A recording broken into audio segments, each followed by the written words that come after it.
everyone, this is Maki. Today I'd like to talk about the space colony where Amate Yuzuriha, the protagonist of GQuuuuuX, lives. What is the position of the colony she lives in the world as a whole? What kind of international problems does it face? Let's dive into the analysis. Just one warning. This episode contains spoilers for the world of GQuuuuuX. Although the content takes place before the story begins, if you prefer to come in without any prior knowledge, please watch the first episode of the TV anime before tuning into this program. So, I've introduced channel memberships. There are name badges for members and stamps you can use in the comment section. If you'd like to support me, please consider joining. Alright, let's start with the analysis of the space colony where Amate lives. Universal Century 0079.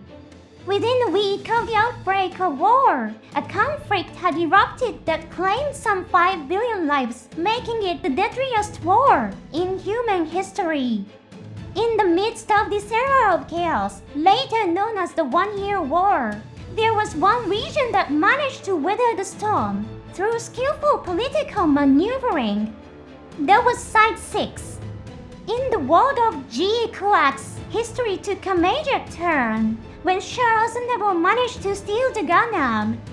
However, the events leading up to that point mostly follow the same path as First Gundam. Of course, it's possible that changes to this story will be revealed after the TV anime airs. This time, let's analyze the history of Side 6 in the original Universal Century.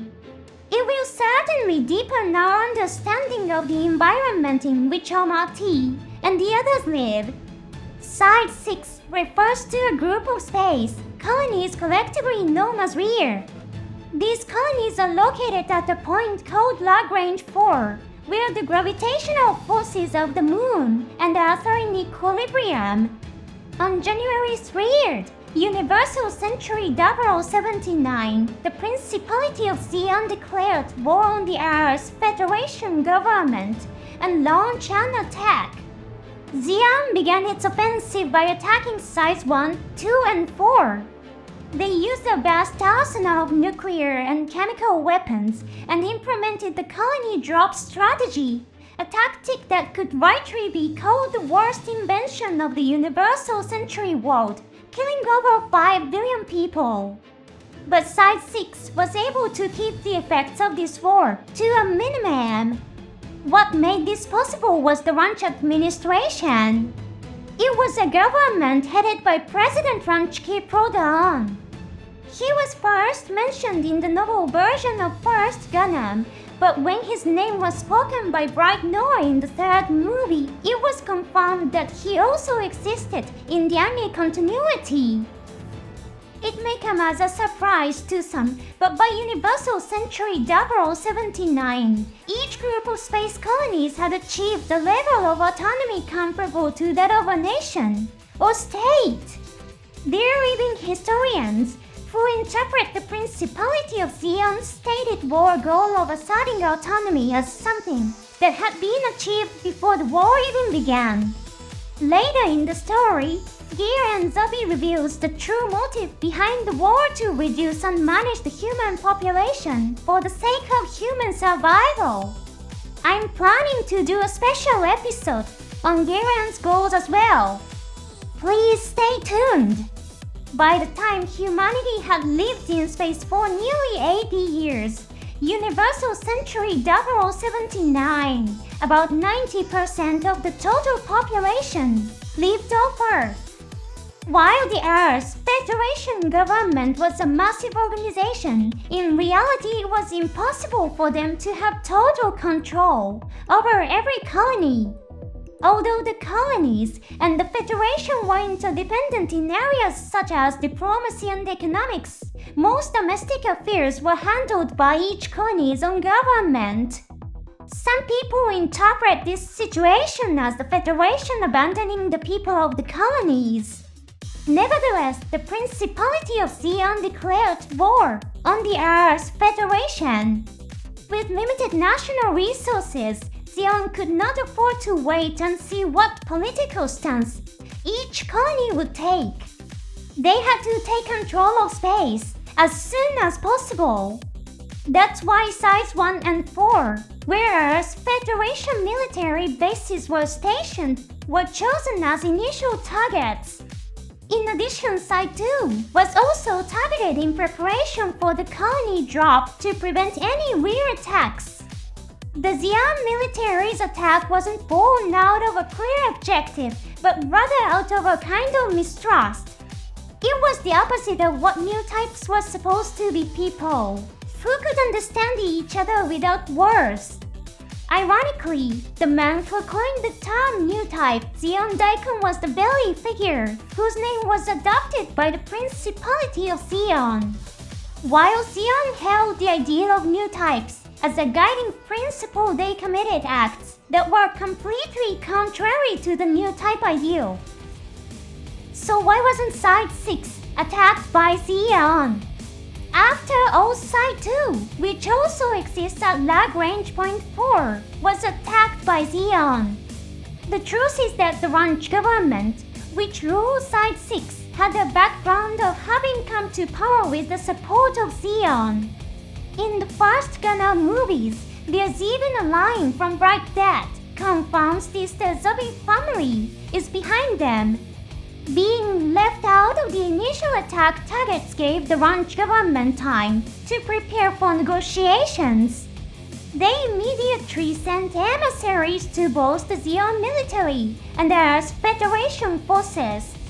As a result of these successful political negotiations, Site 6 was able to declare neutrality only a week after the war began. In a sense, Site 6 could be said to have achieved Xi'an's stated goal of gaining independence and autonomy within a single week. This outcome was also influenced by the situation on the Earth's Federation side. They had initially underestimated Xi'an, seeing them as a weak force.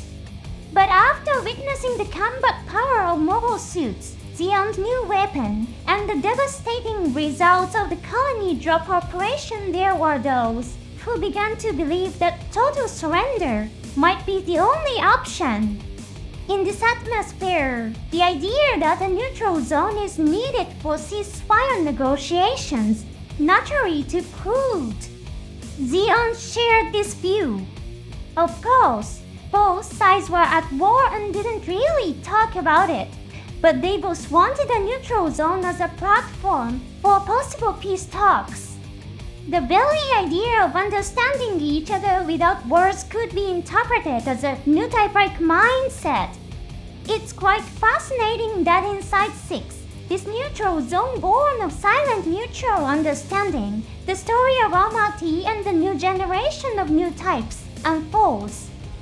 And on January 30 works, Universal Century 0079, the Antarctic Treaty was signed, in which Site 6 secured an article that internationally guaranteed its status as a neutral zone and prohibited attacks against it.